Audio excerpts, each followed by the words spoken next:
Muy buenas tardes, jóvenes de los grupos de histórico. Nuevamente les saludo y les mando este video para tener la retroalimentación de esta clase de historia del arte.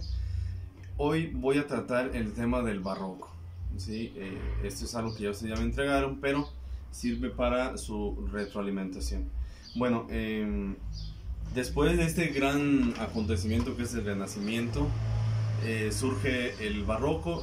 Este estilo pues lo podemos situar en el siglo, la segunda mitad del siglo XVI.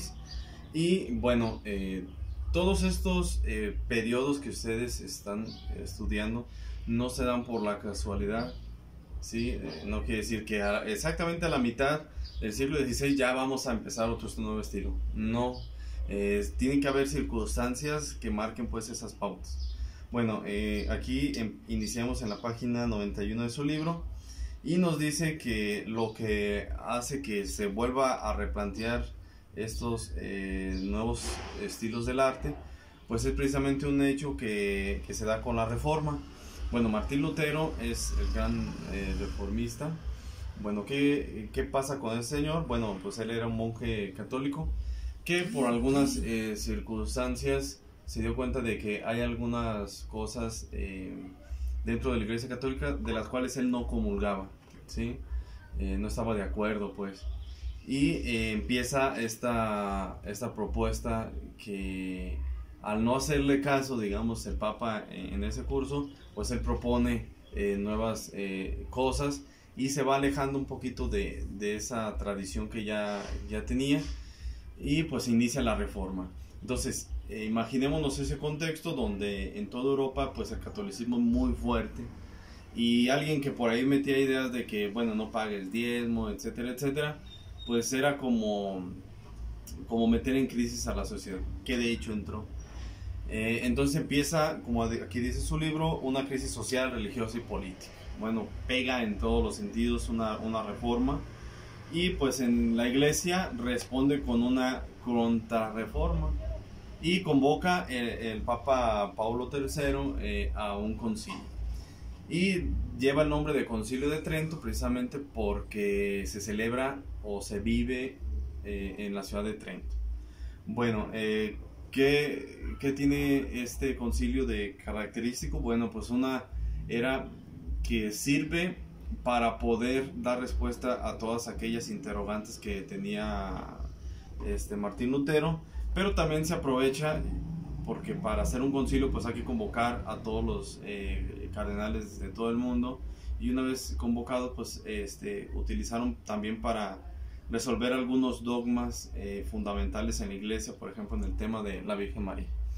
Bueno, de este concilio pues también queda ahora Roma como el centro cultural donde vive el Papa, y sin embargo pues esto ya venía desde antes, simplemente se realza, ¿no?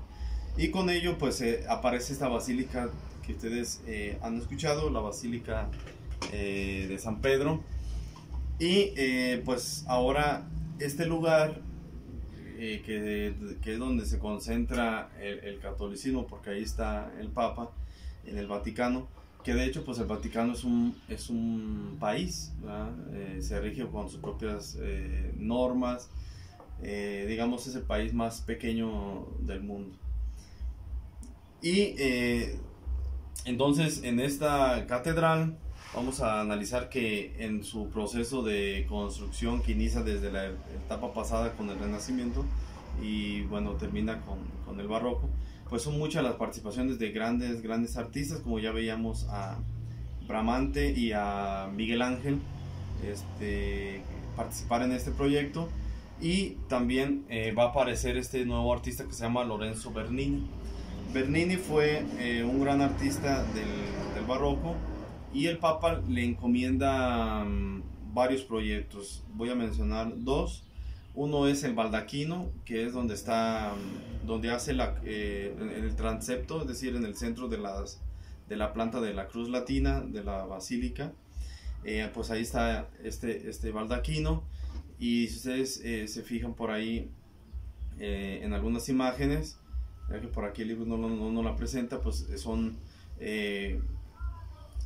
columnas tipo salomónica, que es muy característico pues de este periodo. Y también, bueno, tenían en ese momento una gran basílica de San Pedro, pero no había forma de cómo verla. ¿Por qué? Porque salías y casi a la puerta ya iniciaban las casas. Entonces, Bernini muy estratégicamente crea esta elipse, esta columnata, ¿sí? Con dos brazos, ¿sí? Aquí lo podemos ver en las imágenes. Estos dos brazos que quieren simbolizar la iglesia que abraza a todo fiel, ¿no? Con un obelisco claro aquí en el centro, que ese obelisco también tiene una historia importante. O sea, ese obelisco, si mal no recuerdo, lo trajeron desde Egipto y hasta ahí lo colocaron, y pues son unas 40 toneladas aproximadamente, una sola pieza, y colocarlo ahí pues también tiene su propia historia que después contaremos. Bueno, esta columnata así en semicírculo es precisamente para que esta gran plaza pues permita la vista exactamente de la Basílica de San Pedro. Entonces se compran todos estos lotes, todas estas casas, para poder hacer esta gran plaza, ¿sí? Estos son datos importantes por ahí de esta imagen que tenemos. Bueno, ¿cuáles son las características de la arquitectura barroca? Bueno, la planta de cruz latina, hablando precisamente pues de la arquitectura barroca cristiana, con una gran cúpula, ¿sí?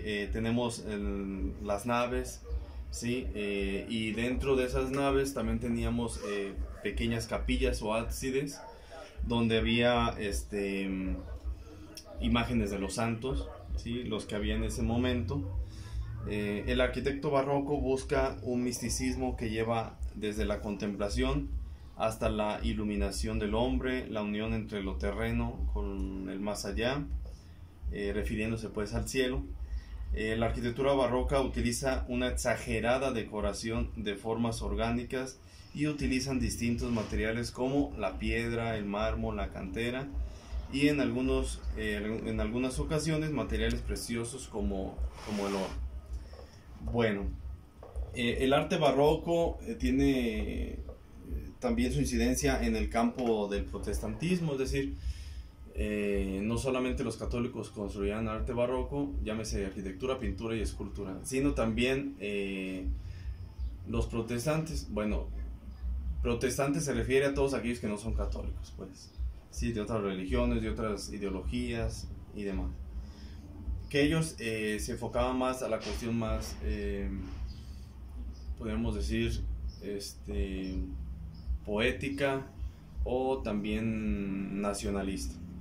Bueno, en la página 93 aquí nos habla de España. España adquiere una monarquía absolutista.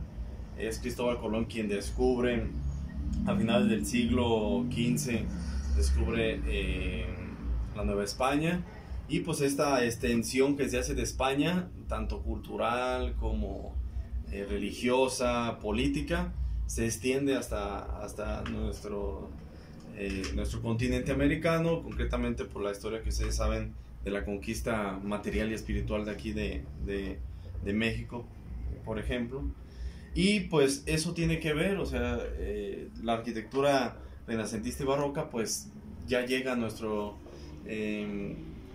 país de México con un nuevo replanteamiento, pero tomando datos importantes al momento de construir, ¿no? Al momento de pintar, al momento de elaborar alguna escultura.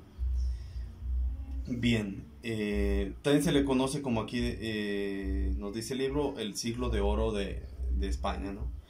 Bueno, también Italia tiene sus influencias muy fuertes, muy marcadas. Por ejemplo, en el barroco italiano aparece este pintor, José Benito de Churriguera, y él crea un estilo donde su principal característica pues es una ornamentación exagerada sobre la arquitectura. ¿Sí? Ya no nomás es colocar un muro, ¿sí? Y digamos a la imagen principal, el altar, y se acabó. No, sino cómo decorar ese muro de tal manera que sea muy extravagante, exuberante, ¿sí? Y esto lo crea este arquitecto. Y pues por eso se crea este estilo barroco que se llama el estilo churrigueresco. Bueno, pues este estilo también llega a las colonias españolas, a las nuevas colonias españolas, por lo tanto pues aquí en nuestro país. Un ejemplo muy claro que nosotros podemos ver pues es precisamente Puebla. A mí me ha tocado visitar Puebla, y pues ahí tanto en Puebla como en Cholula pues está este ejemplo muy marcado, ¿no? de este arte churrigueresco. Luego Francia también tiene un toque barroco, y pues aquí en el libro nos aparece una imagen del Palacio de Versalles. El Palacio de Versalles fue construido por Luis XIV, llamado el Rey Sol, un ególatra de los más grandes que pudo haber tenido Francia. Quienes vieron la película del Hombre de la Máscara de Hierro con Leonardo DiCaprio, pues ahí aparece, ¿no? Esta forma de que él es puesto en ese lugar por Dios, entonces todos los demás pues son menospreciados y demás, ¿no? Pues este Palacio de Versalles digamos, maneja esta técnica horizontal, su extravagancia en el decoro, ¿sí? Un despilfarro pues de la monarquía. Pues él quería dar a conocer pues su poderío. Bueno, otro dato interesante, curioso de este lugar es que, bueno, la reina daba luz en este palacio en público para que pues no se pudiera comprometer la imagen del hijo de la reina, ¿verdad? Del príncipe o la príncipe en el caso de que fuera mujer, ¿sí? Pues eran datos muy interesantes. Luego le sigue Luis XV, pues Luis XV también sigue con estas nuevas características dentro de Francia, pero pues ya con la fachada un poco más simples, formas más lineales, ¿sí? Sin tanto decoro, y pues a este estilo se le denominó como rococó. Bueno, en esta página también aparece ya la escultura y la pintura, pero con un toque de teatralidad, ¿sí? De teatralidad, que es un toque muy característico. Ya las escenas, tanto de la escultura como de la pintura, pues nos van a reflejar ya un dramatismo, ¿sí? Impresionante, ¿no? Ya lo que evoca otras cosas. Ya no es la escultura individual, ¿sí? Como lo veíamos en el arte pasado, sino ya es una escultura que evoca esta parte teatral, ¿sí? Por ejemplo, aquí aparece el éxtasis de Santa Teresa, ¿sí? Y pues bueno, la imagen muy pequeña, pero sí ya se habla de esta expresión mucho más característica de este periodo, ¿sí? Y bueno, pasamos también a la pintura. La técnica que se utiliza con gran maestría es el claroscuro. El claroscuro pues es un juego de luces y sombras que se utilizaron en este periodo, ¿no? Cargado de emociones, de dramatismo, ¿sí? Bueno, la temática pues sigue siendo, ¿no? Muy variada. De los países católicos pues siguen habiendo ejemplos religiosos, ¿sí? Temas religiosos. Y de los países protestantes pues están los paisajes, el patriotismo, demás. Bueno, vamos a mencionar algunos. El primero es Caravaggio, italiano. En sus pinturas podemos ver lo emotivo de los personajes, el juego de luces y sombras tan constantes y el efecto teatral, ¿no? Ahorita vamos a ver algunas imágenes. En España también Diego de Silva y Velázquez. Y algo que me agrada mucho de este pintor es que su pintura parece un retrato, y realmente parece que invita a ser parte de ella, ¿no? Aquí vemos una imagen que se llama Las Melinas, y esta imagen parece como si tú fueras parte de la misma pintura. Si ponemos atención, vemos que la niña, algunas de las personas mayores que están aquí, parecen que te están viendo, como si tú hubieras llegado a la escena. ¿Sí? Esto es algo muy importante dentro del periodo del barroco, muy característico. Luego aparece en Holanda Rembrandt, ¿sí? También considera la luz como un elemento primordial en su obra, y pues él lo que hace es utilizaba para definir y atraer el ojo del espectador la luz, ¿no? Estos flachazos de luz, se le considera como el pintor de la luz, ¿verdad? A veces en algunas de sus pinturas se ve como si de alguna parte llegara un rayo de luz, ¿no? Y precisamente ese rayo de luz enfocaba algo que él quería distinguir dentro de la escena. Entonces es algo muy bueno, ¿no? de estas personas. Bueno, pues ese es lo que por ahí nos habla el barroco. Ya en la página 98 pues está estas preguntas que hay que contestar de manera personal, ¿sí? Y pues ya ahorita las van a contestar ustedes en su libro, y pues ya después vamos a ver la forma de cómo juntar todas estas evaluaciones o preguntas para una posible evaluación. Bueno, pues hasta aquí tenemos este video, muchachos. Espero se encuentren también muy bien.